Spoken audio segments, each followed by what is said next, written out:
Hay una cosa que yo creo que a todos nos gusta, yo creo que todos tenemos en común, y es que todos tenemos amor por una historia. La historia, siguiente transparencia, por favor. Historia, a todos nos encanta contar historias o escuchar historias, nos encanta una buena historia siempre, ¿no? Ya sea un libro, una película, una serie. ¿Cuántos de ustedes se han atorado en Netflix así un fin de semana viendo una serie, no? A todos nos encantan las historias. Ya puede ser parte de una especial de comedia, puede ser ficción, no ficción, una biografía. A mí en particular me encantan las biografías y también me encanta la ciencia ficción.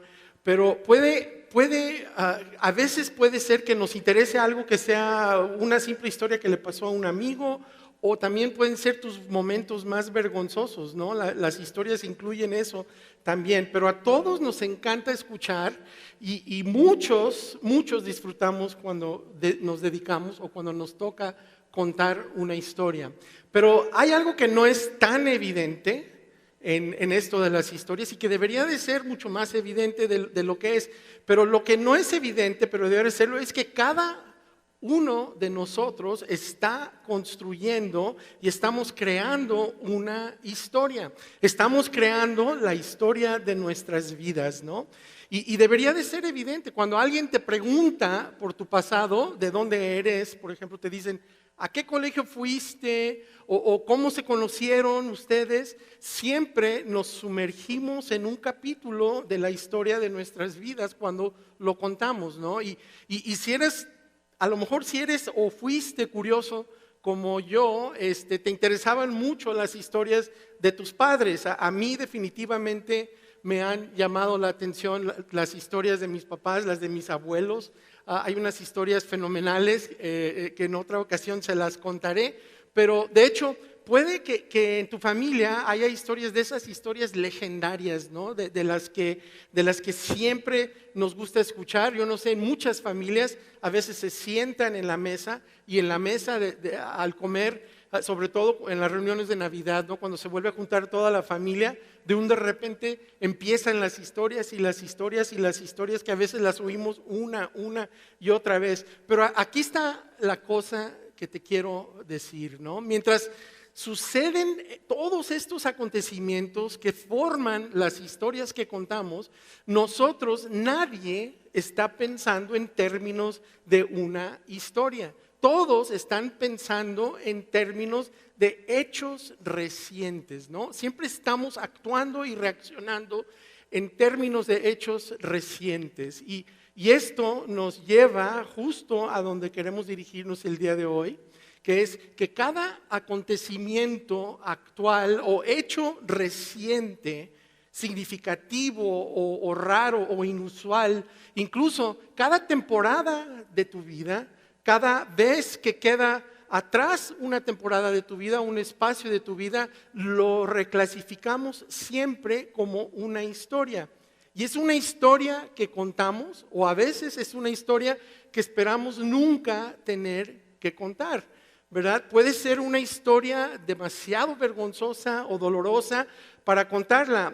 Y a menudo el factor determinante de si queremos contar o no esta parte de nuestra vida o de nuestra historia, casi siempre se basa en las decisiones que tomamos mientras la historia se estaba desarrollando, ¿no? Y la verdad es que escribimos la historia de nuestra vida, y esto es importante, decisión a decisión, ya sea con una respuesta meditada o con una reacción impulsada emocionalmente a veces. Escribimos la historia de nuestra vida decisión a decisión. Y con esto llegamos hoy a la tercera parte de nuestra serie, Mejores Decisiones, Menos Arrepentimientos. Y la idea fundamental de esta serie, lo mencionamos desde el principio, desde la primera parte de la serie, es la relación que muchas veces pasamos por alto entre buenas preguntas y buenas decisiones. Las buenas preguntas nos preparan para tomar buenas decisiones y en cierto modo nuestras decisiones no son mejores que el nivel o que las preguntas que nos hacemos, o a veces las preguntas que no pensamos hacer. Lo que sí es que yo estoy convencido que si preguntas y respondes honestamente y actúas sobre esta respuesta de las 5 preguntas de esta serie, tú vas a tomar mejores decisiones y vas a vivir con menos arrepentimientos o remordimientos. Tu vida va a ser mejor y definitivamente las personas que te ven, las personas que dependen de ti, esas vidas, las vidas de ellos también van a ser mejores. ¿Y sabes por qué? Porque no somos los únicos afectados por nuestras decisiones. No somos las únicas personas afectadas por nuestras decisiones. Y tampoco somos las únicas personas afectadas por nuestros arrepentimientos y remordimientos, ¿no? Y si recuerdan, en la primera parte les sugerí que memorizáramos este dicho del libro de Proverbios, y dice así: el prudente se anticipa al peligro y toma precauciones. El simplón o el inexperto sigue adelante a ciegas y sufre las consecuencias. Y la razón por la que les pido o quisiera yo que memorizáramos esta frase o este refrán o este dicho es porque es tan simple y directas como son estas 5 preguntas. Lo que va a pasar es que estas 5 preguntas te van a poner en conflicto con el vendedor ese que tienes en la cabeza, ¿no? El vendedor que se mete a tu cabeza y que quiere que actúes en el momento, quiere que decidas rápido y que te concentres en lo inmediato, no en lo definitivo, no en el posterior, no en tu historia, ¿no? Este versículo, este texto es un recordatorio para mirar más allá del momento y no apartar la vista del peligro potencial que está asociado con las opciones que te estás vendiendo a ti mismo, así de una manera sorprendente cuando te pones a pensar las cosas que te has vendido. Pero estas 5 preguntas lo que van a hacer es te van a frenar y van a crear la perspectiva que tú necesitas, ¿verdad? Te harán ver venir el peligro y conectar los puntos entre una y otra cosa. El prudente se anticipa al peligro y toma precauciones. Este versículo lo que va a hacer es que te va a dar la perspectiva que tú necesitas para conectar los puntos. Y entre todas las opciones que tú estés considerando y el futuro que tú puedes preferir o uno que a lo mejor deberías de preferir, ¿verdad?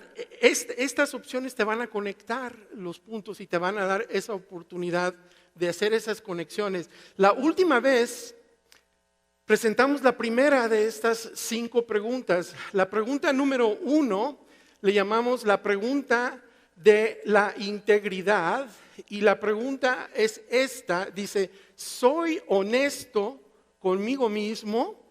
Pero si recuerdan, no la dejamos ahí. La pregunta completa, dijimos, es: ¿soy honesto conmigo mismo de verdad? ¿De verdad? ¿En serio? Ese es un chiste entre mi querida esposa y yo. ¿En serio? ¿Eres honesto conmigo mismo de verdad? Desde la última vez que nos vimos y que hablamos de este tema, yo espero que hayas sido más honesto contigo mismo de verdad. Espero que hayas sido honesto contigo mismo aún con la verdad, aunque te haya hecho sentir mal, ¿verdad? Reconocer dónde estamos es el primer paso que hay que dar para llegar a donde queremos estar. Cualquier decisión que tú tomes, de la magnitud que sea, es importante que tú seas honesto contigo mismo. Hoy vamos a hablar de la segunda pregunta, que le vamos a llamar, es la pregunta del legado. La pregunta del legado. Y cada vez que tomes una decisión, cualquier consecuencia que tenga esta decisión, de mayor o de menor consecuencia, haz una pausa y hazte la pregunta del legado, que es la siguiente: es ¿qué historia quiero contar? ¿Qué historia quiero contar? Cuando estés en el momento de la decisión o cuando estés en una época de tu vida donde estás en una relación a lo mejor o estás a lo mejor en una transacción comercial, ¿no? Y estás a punto de tomar una decisión, recuerda que esto termina siendo una historia que tú vas a contar. Y la pregunta es, ¿qué historia quiero contar? ¿Qué historia quiero que se cuente de mí o sobre mí? ¿Quiero ser el héroe de la historia o quiero ser el villano?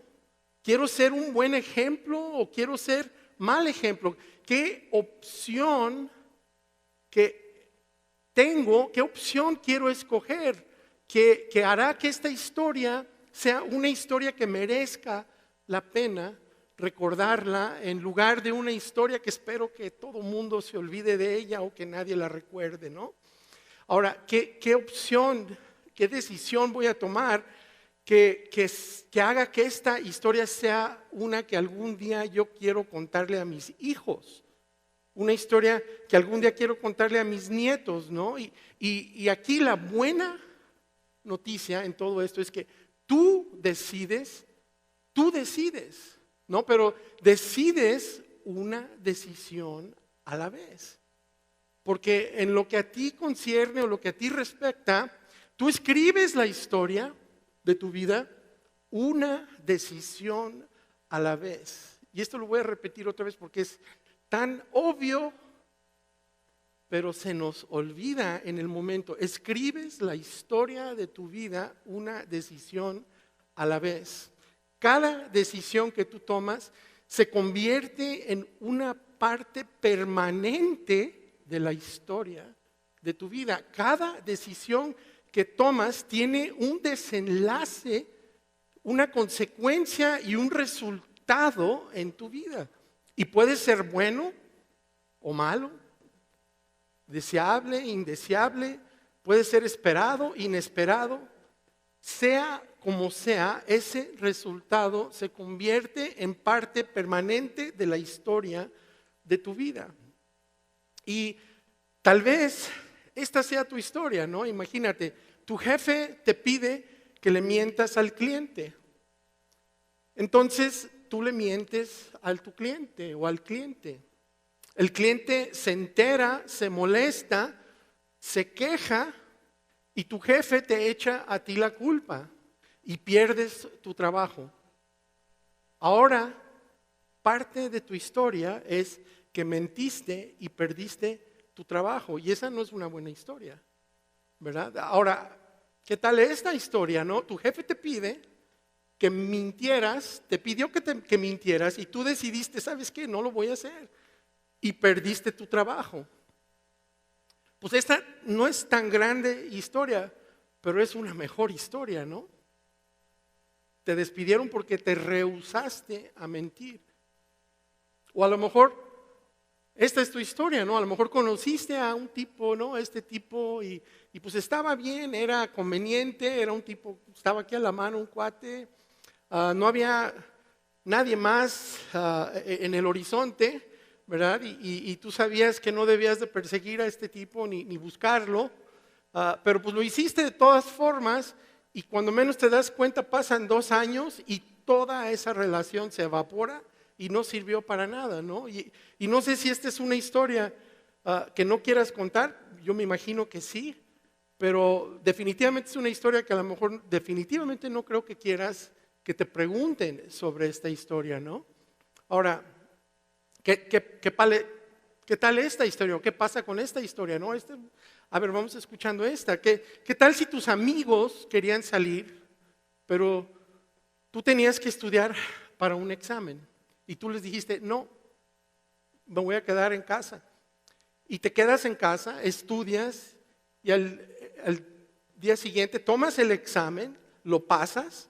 Hiciste esa decisión una y otra vez y hoy tienes un título que demuestra que tomaste una serie de decisiones buenas, ¿no?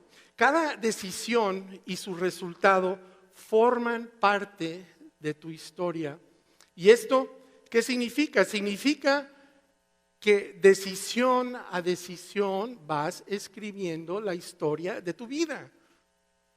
Ahora, por eso, cuando tú tomes una decisión de cualquier magnitud, tienes que hacer una pausa y tienes que mirar hacia adelante y tienes que preguntarte, cuando esto no sea más que una historia que yo cuento, ¿qué historia quiero contar? ¿Qué historia quiero contar? Y la decisión con la que tú estás luchando ahora no va a ser más que una historia que vas a contar algún día. Y el reto es que normalmente nosotros no pensamos en nuestras vidas como una historia, pero lo son.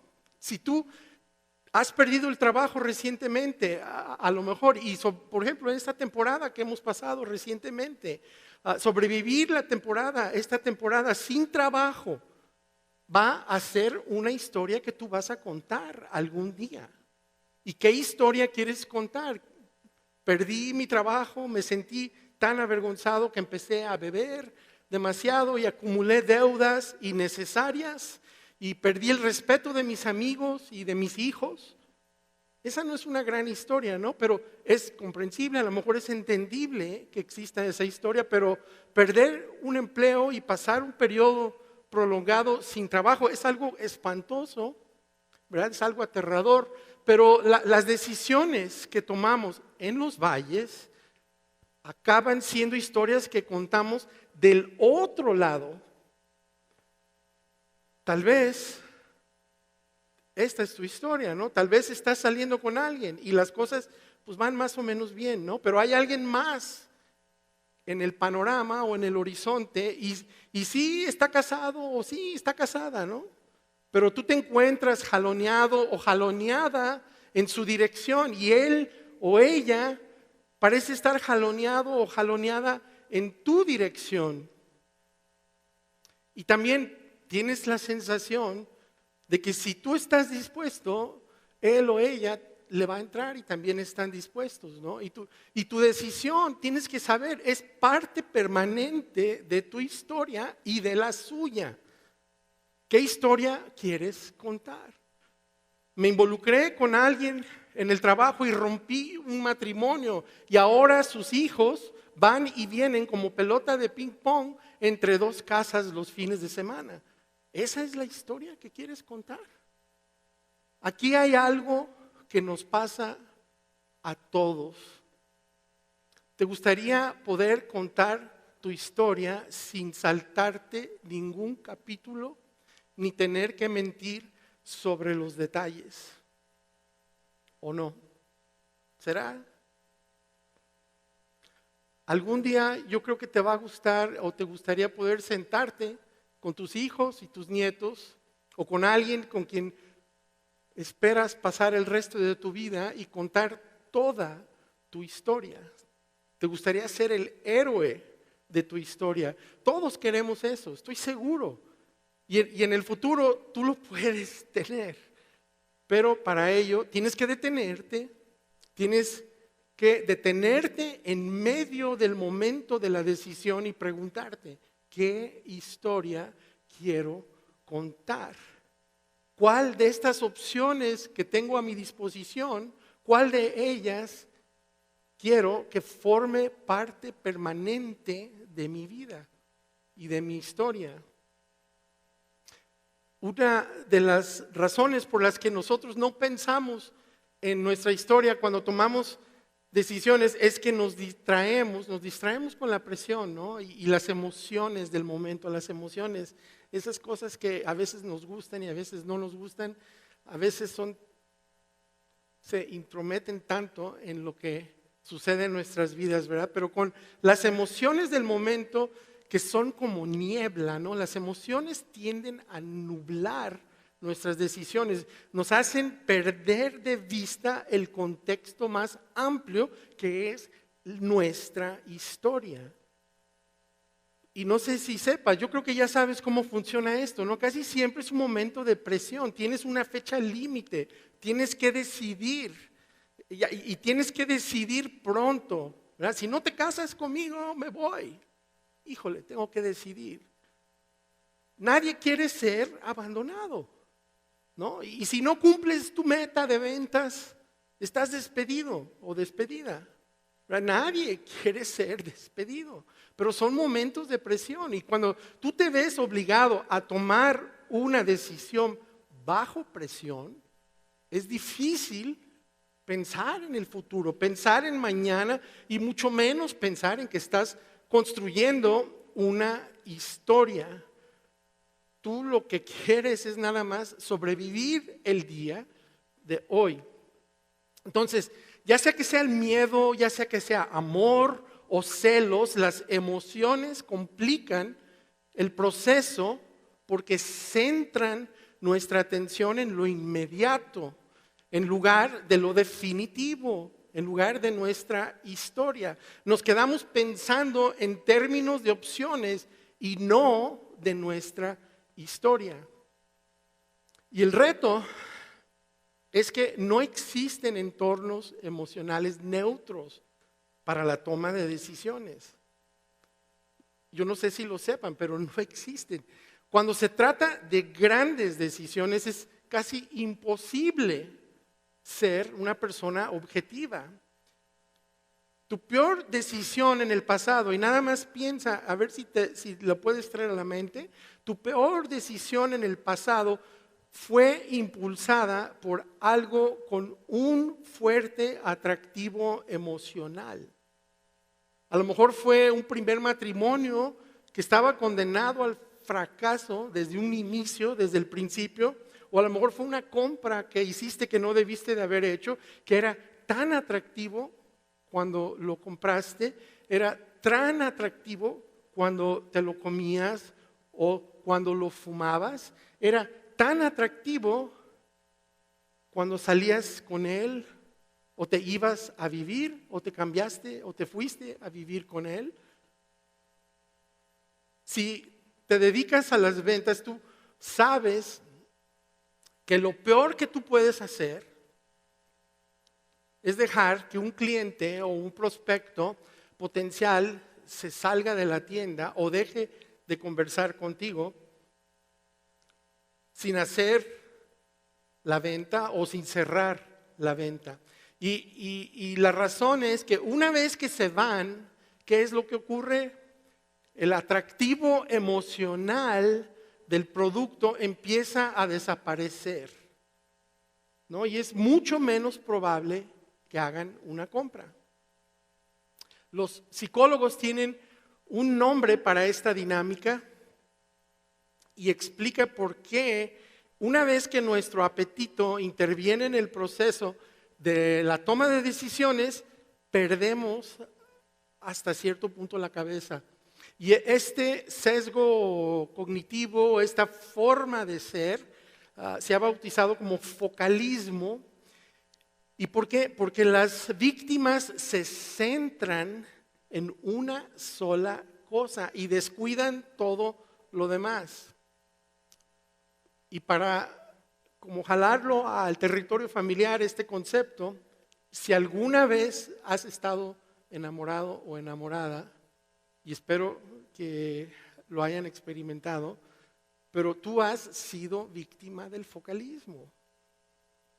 Lo único que veías es a él, o lo único que ves es a ella y no ves nada más. Pero la cuestión es la siguiente: en entornos cargados de emociones y de toma de decisiones, pensamos en términos de nuestras opciones, no de nuestras historias.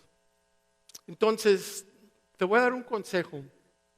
Cuando te enfrentes a algo o a alguien con un fuerte atractivo emocional, presiona el botón de pausa, no el de play, no el de adelante.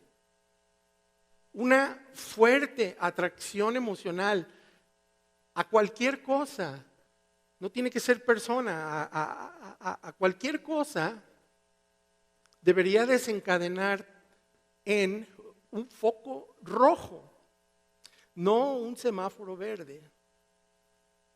En vez de inclinarnos y de entrarle, deberíamos de retroceder. Y fíjate, y esto es importante, no porque sea el indicado o no, no porque sea la persona correcta o no, puede ser la persona correcta.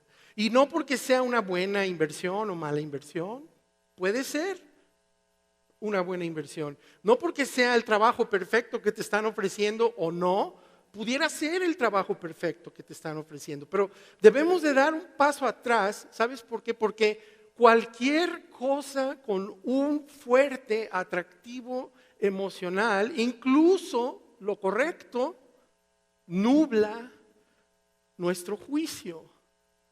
Entonces, haz una pausa, oriéntate, toma nota de dónde estás y vete a casa a pensarlo. Si puedes, llámale a un amigo y considera tu historia. Esta acción lo que hace es que va a poner en el proceso de toma de decisiones, lo va a poner en el contexto más amplio de la historia de nuestras vidas. En el Antiguo Testamento hay una historia que vale la pena mencionar. Y es la historia de José, que contiene un recordatorio grande de lo poderoso y preservador que puede ser esta pregunta. Lo poderoso y conservador de un legado que puede ser hacerte la pregunta de considerar el efecto de tu historia. Muchos de ustedes están familiarizados con la historia de José, pero voy a resumirlo. Pero con esta historia, a lo mejor ustedes hasta la pueden contar, ¿no? Ustedes mismos. Pero yo voy a tratar de resumirla un poquito. Por ahí en 1800 años antes de Cristo había un joven como de 17 años que se llamaba José. Era el onceavo hijo de 12 en total que tuvo su papá y su familia, pero él se encontró en una situación sin salida, y esto es importante, que no era obra de él, ¿verdad? Esta situación se la aventaron a su vida. Su padre, Jacob, él lo quería más a él que a los otros hermanos o a los otros chicos, porque la madre de José era la esposa favorita de su padre, y esto pues le añade fuego a los celos de los 10 hermanos mayores, y al final los celos se apoderan de ellos y ellos deciden matar a José. Al final pierden los nervios y deciden mejor venderlo en lugar de matarlo, y la verdad es que esto era un poco más misericordioso y definitivamente más rentable, ¿no? Pero venden a José a unos traficantes de esclavos y le dicen a su papá que lo mató un animal salvaje, ¿no? Y esto es importante. Habiendo hecho esto, ahora estos 10 jóvenes tienen un secreto con el que están obligados a vivir el resto de sus vidas. Tienen un capítulo en su historia del cual se avergonzaban de contar. Y por ejemplo, estaba tan celoso de mi hermano que junto con mis otros 9 hermanos le dimos una paliza y terminamos vendiéndolo. Éramos 10 y le dijimos a mi padre que a nuestro hermano lo había matado un animal salvaje, y le rompimos el corazón a nuestro padre. Esta no es para nada una buena historia, y ahora todos ellos son mentirosos de por vida. Por favor, no decidas nada que te convierta en un mentiroso de por vida.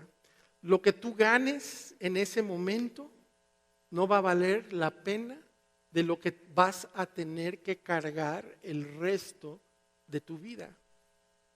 José termina subastado en Egipto como esclavo, donde es comprado por un oficial militar llamado Potifar.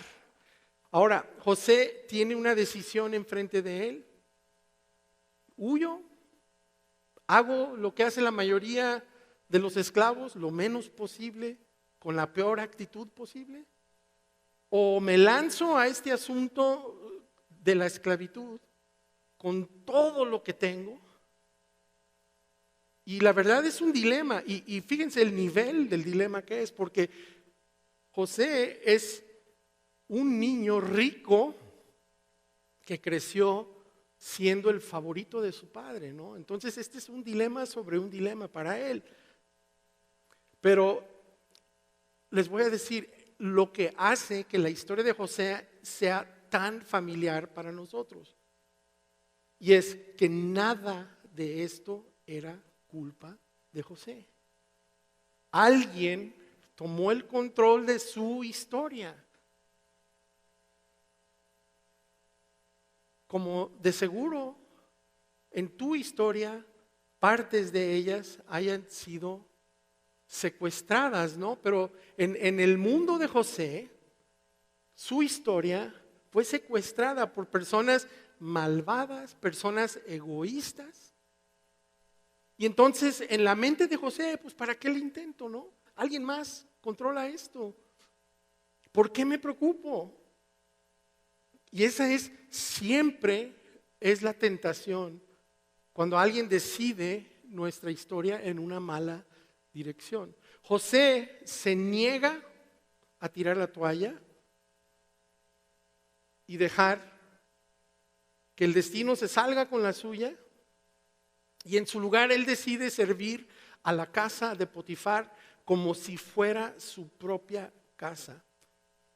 Y con el tiempo Potifar se da cuenta y le da más y más responsabilidades a José, lo pone a cargo de la casa completa de Potifar, de su casa, y es una historia que vale la pena contar. Y precisamente la historia va más o menos así. Mira, a mí me secuestraron una vez y me vendieron dos, fui una víctima, pero decidí no vivir como víctima.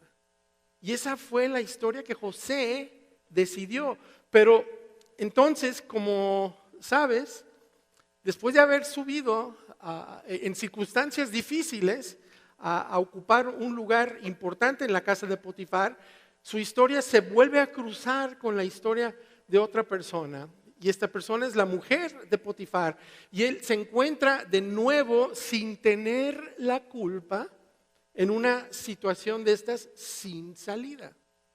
Y la mujer de Potifar insiste en que José se convierta en su amante. Y probablemente es uno de sus amantes, ¿verdad? De varios. Pero José tiene dos opciones y ninguna de las dos opciones le va a dar un buen resultado. Y esto no era por una cuestión moral, era porque se trataba de una cuestión de vida o muerte, o más bien una situación de muerte o muerte. Porque él podría haber perdido la vida cualquier decisión que hubiera tomado, ¿no? En un momento él desobedece a su amo, que es la esposa de Potifar, y en el otro momento deshonra a su amo, que es Potifar. Y la verdad es que a este punto de la vida, José tenía alrededor entre 19 y 20 años aproximadamente de edad, y este es durante esta parte de su historia. Y una vez más, José opta por la mejor historia. Y es en este momento de la historia cuando José emplea una técnica poderosa que es precisamente de lo que estamos hablando el día de hoy, que precisamente es la razón por la que les estoy contando la historia de José. Pero es algo que todos nosotros deberíamos de emplear. Lo que José hace es, cuando la esposa de Potifar le exige, José ensaya su historia en voz alta dentro del contexto de la respuesta a la mujer de Potifar.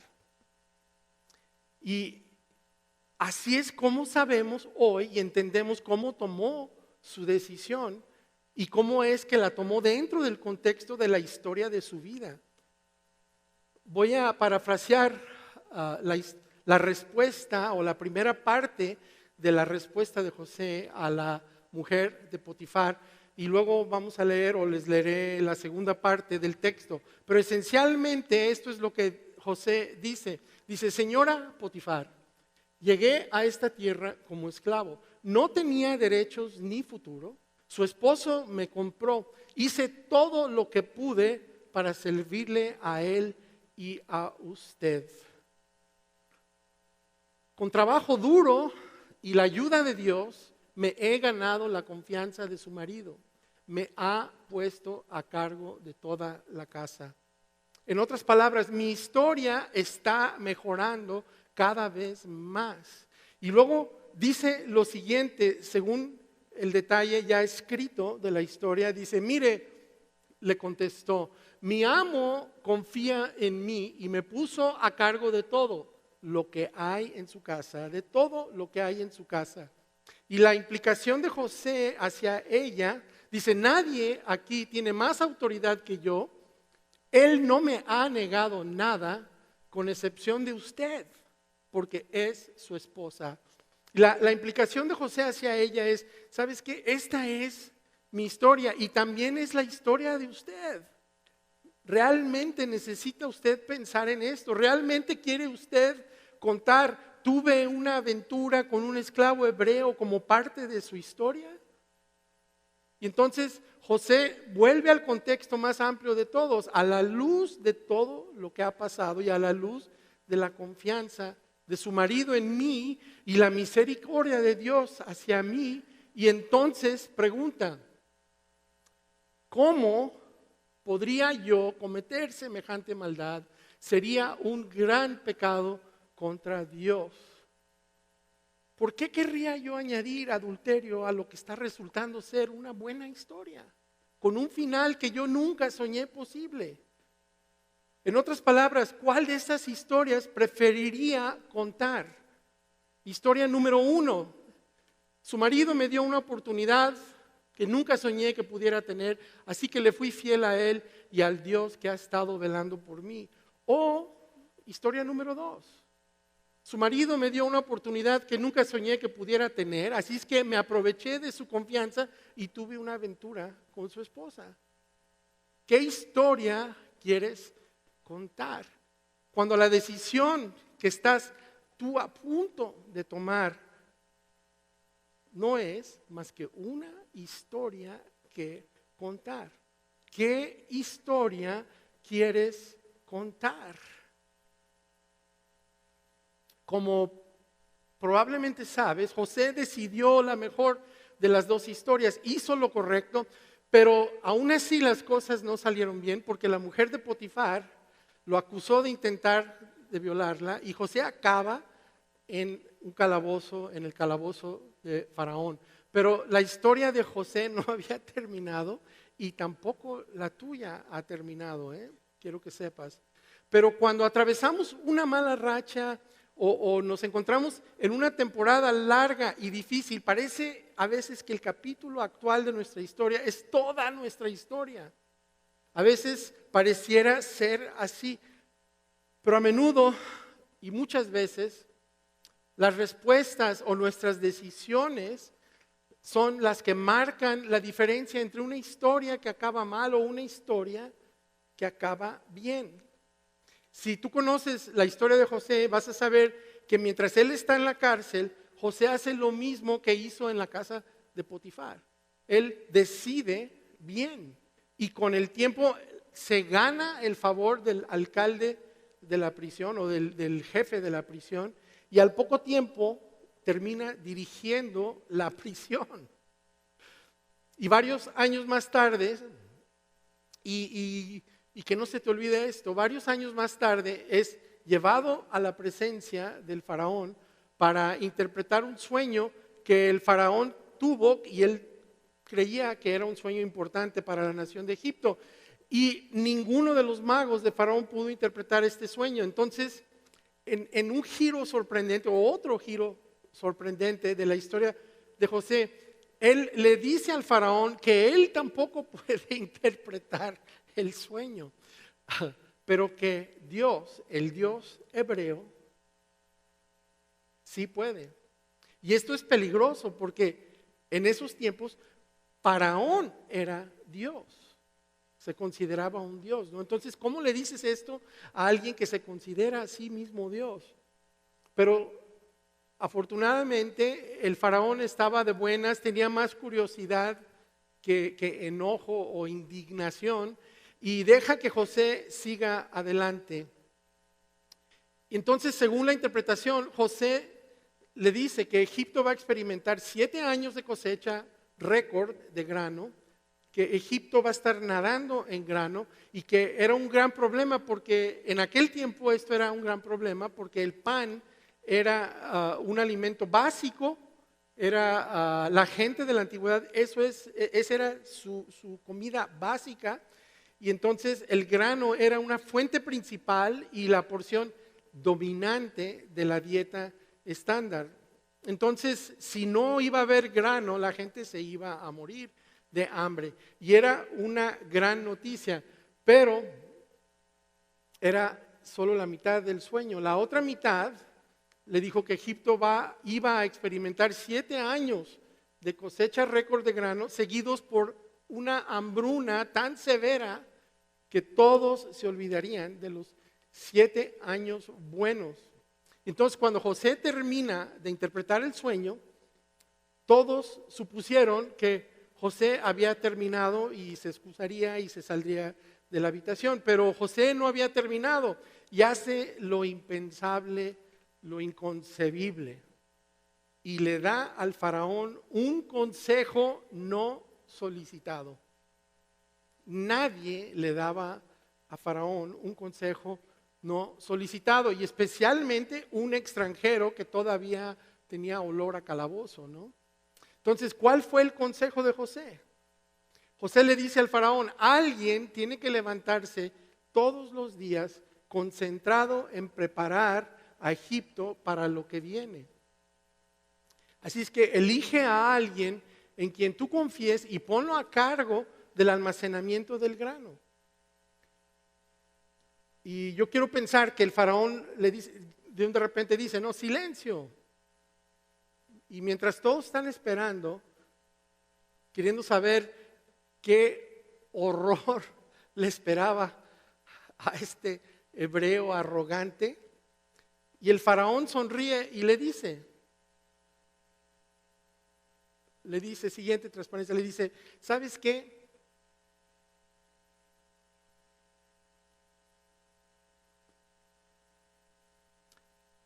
Siguiente dice: ¿acaso encontraremos a alguien como este hombre tan claramente lleno del Espíritu de Dios? Y no nada más termina ahí. José luego le dice, el faraón luego le dice a José: como Dios te ha revelado el significado de los sueños a ti, es obvio que no hay nadie más sabio e inteligente que tú. Y para sorpresa de todos los que estaban ahí, le dice: quedarás a cargo de mi palacio y toda mi gente recibirá órdenes de ti.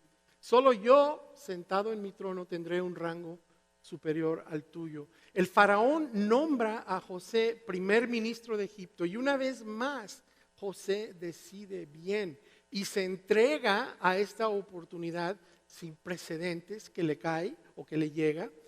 Y 7 años más tarde, tal como lo había predicho José, una hambruna devasta esa región del mundo.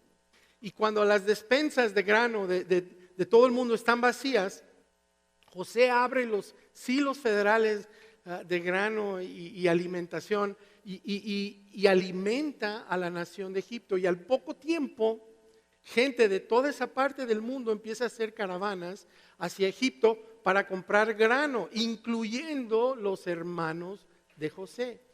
Y cuando ellos van llegando, José los reconoce de manera inmediata, pero por supuesto ellos no lo reconocen, pues lo dejaron de jovencito, pero no lo reconocen después de 30 años y no lo habían, bueno, que tenía 30 años y no lo habían visto a él como unos 17 años aproximadamente. Y la verdad, si tú nunca has leído esta historia, deberías hacerlo otra vez.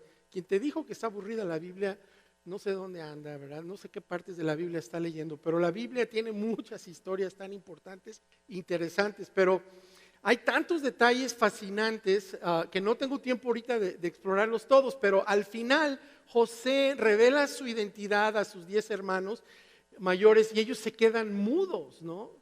Y están aterrorizados y piden una clemencia y una misericordia que ellos saben que no merecen y que con toda seguridad no la van a recibir. Y estaban seguros que José iba a hacerles a ellos lo mismo que ellos le habían hecho a él. Y por eso se sorprenden con lo que José hace. Porque además ellos iban o ellos harían eso. Es lo que ellos harían si fueran los papeles, estuvieran los papeles volteados, ¿no? Ellos harían esto mismo. Ellos le retribuirían a José de la forma en que él les había retribuido a ellos. Ellos harían eso.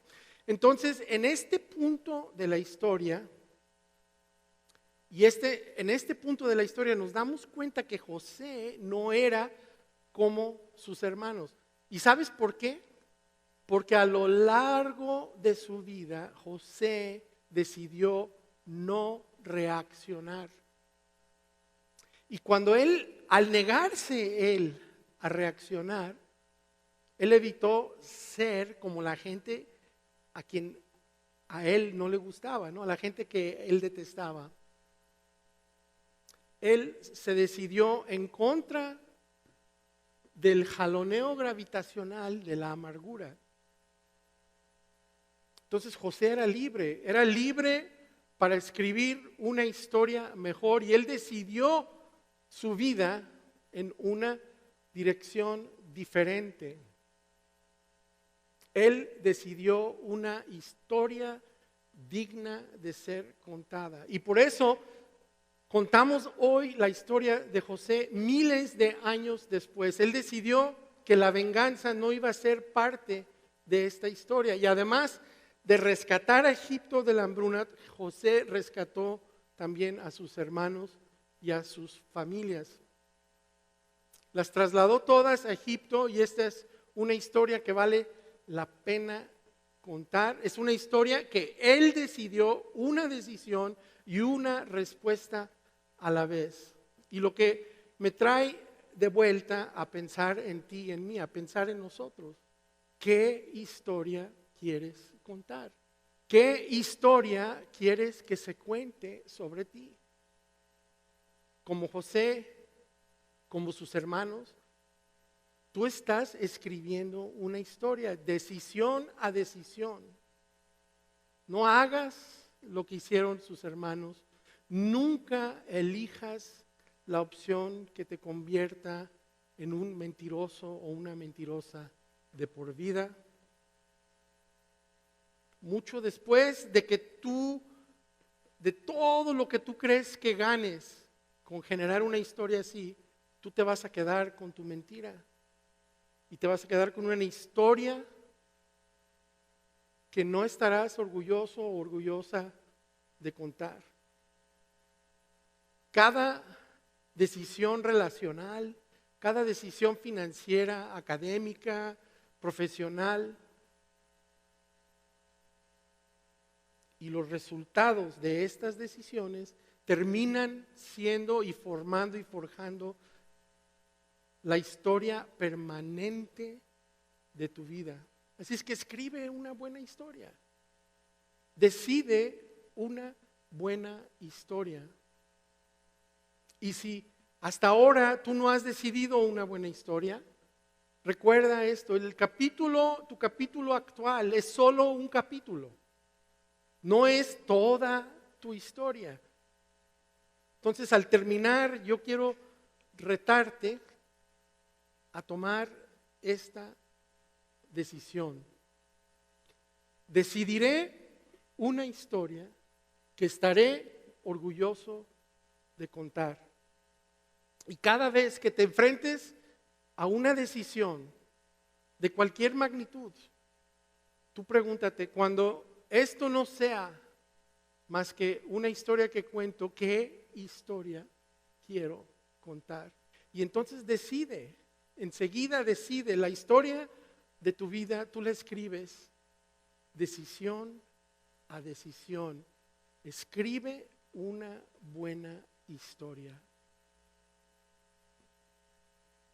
Lo retomaremos aquí la próxima semana cuando vamos a hablar sobre la tercera pregunta, que es la pregunta de la conciencia. Pero antes de irte, quisiera darte 3 preguntas para mantener la conversación en casa. Y la primera pregunta para conversar es, ¿puedes identificar una decisión en el pasado que haya servido como comienzo de un nuevo y mejor capítulo en la historia de tu vida? ¿Y una decisión que introdujo un capítulo que preferirías olvidar? Segunda pregunta, ¿cuál fue el catalizador de esas decisiones? ¿Qué fue lo que te llevó a tomar una decisión o la otra? Tercera pregunta, ¿conoces a alguien cuya historia, sin ser culpa tuya, le haya predispuesto a escribir una historia caracterizada por la amargura y el resentimiento, pero haya decidido su historia en una dirección saludable? Tu vida es algo más que una serie de acontecimientos aleatorios, desconectados. Es una historia y nunca lo parece en el momento, cuando estás decidiendo, cuando estás bajo presión, cuando estás lleno de la emoción. Pero lo es, estás escribiendo la historia de tu vida. Así es que yo espero que escribas una buena historia. Las personas que están a tu alrededor y más cercanas a ti también esperan que escribas una buena historia. Voy a hacer una oración. Padre, gracias por todo lo que pudimos ver en esta mañana. Gracias por esta dirección tan sencilla y tan práctica que podemos aplicar a nuestra vida. Algo tan sencillo como pausar y preguntar. Gracias por traer esto a nuestras vidas. Danos la mente y el corazón para poder captarlo y poder aplicarlo. Y danos el valor, el coraje, la fuerza, la fortaleza para llevarlo a cabo en nuestras vidas. Que esto no sean palabras que nada más escuchamos un domingo sentados en una silla. Que sean realidades y verdades que vivimos todos los días de nuestra vida. Gracias, Padre, te damos por esto. En el nombre de tu Hijo, Jesucristo. Amén.